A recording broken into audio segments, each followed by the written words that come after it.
My name is José Roberto Guevara. I am originally from the Philippines, but I now live and work in Australia.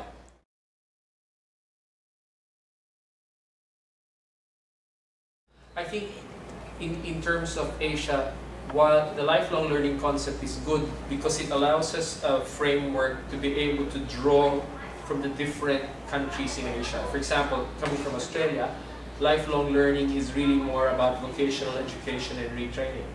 But if you go back to some of the countries like India, Bangladesh, China, and Pakistan, lifelong education is about literacy education. So I think the value of lifelong education or the lifelong education framework, it provides us a spectrum where different countries in a diverse region like the Asia Pacific will be able to say, like, if in that country literacy is the problem, then let's start with literacy. But also in some other countries, lifelong education is more about vocational education and training.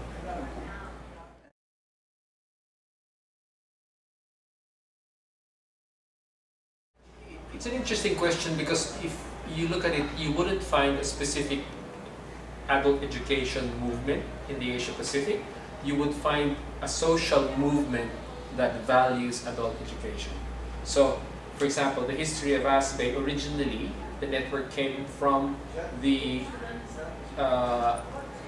deans from the adult education universities in the early 60s. In the 1990s, they came to the realization that in the Asia-Pacific region, adult education is not happening anymore in the formal institutions. It was happening in the grassroots, in the NGOs. And that's why ASPBAE changed from being a more formal university adult education center to actually grassroots. And last year, we just went through another constitutional change that from last year, the members of the network can only be grassroots NGOs. But if you call them grassroots NGOs, they do adult education work, whether they be women's education, farmers' education, literacy education. So in terms of a movement, adult education is really more integrated into the grassroots or social movements rather than an education movement on its own.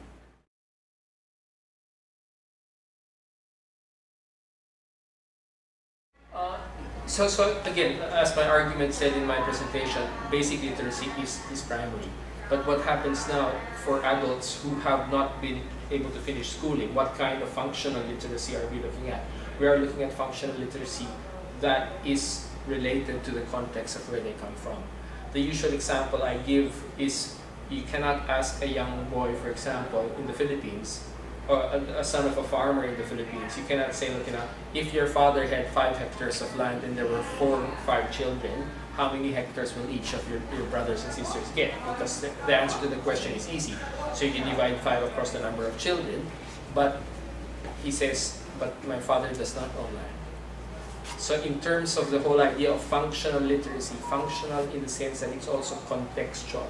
So it's not just something that they can use, but it's something that's real for their environment that they live in, so they can understand the question based on their own experience. And so I think in the Asia-Pacific region, where functional literacy still is an issue, a lot of that has to still be contextual, in the sense that it's in the context of the culture, it's in the context of their real lives.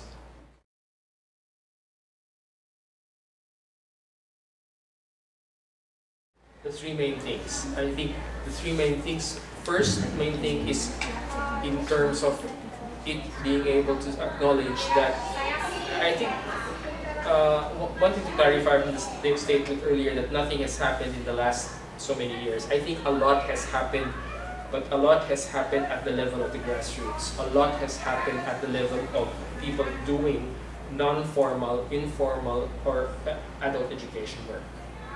But the problem is that it tends to be invisible. So I think, to clarify, it's not, nothing has changed maybe at the global level because a lot of it is happening really at the local level.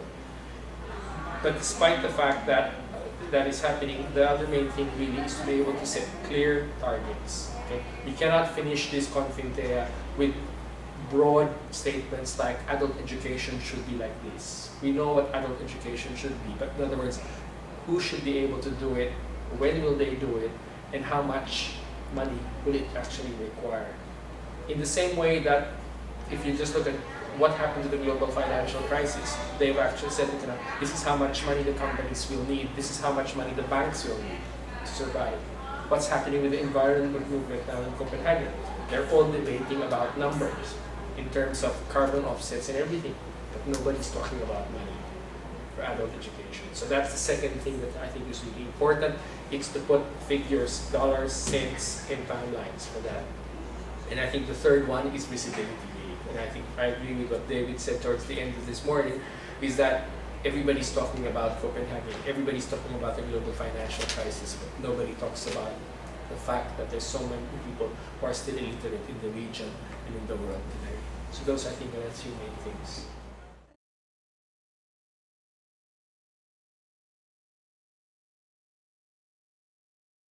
I teach in a university now in Australia. Okay.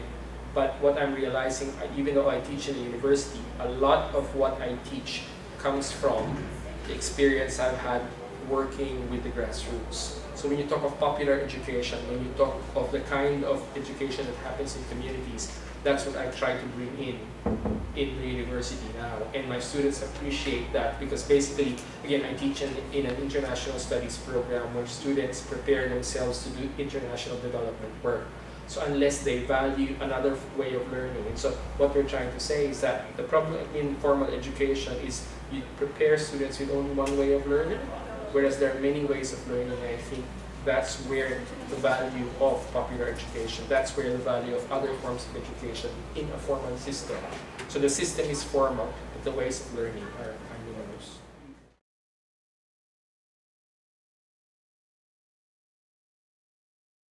In terms of collaboration, for example, one of the programs we're working with now, and when I clearly talked about at the end of my speech, is to say that we need to be able to work together. And so one of the things, for example, now is we have a new program in ASPBAE called the Civil Society Education Fund. This is funded by the World Bank, working through the Global Campaign for Education, working with the education unions, and working with the grassroots in education movements in each of the countries.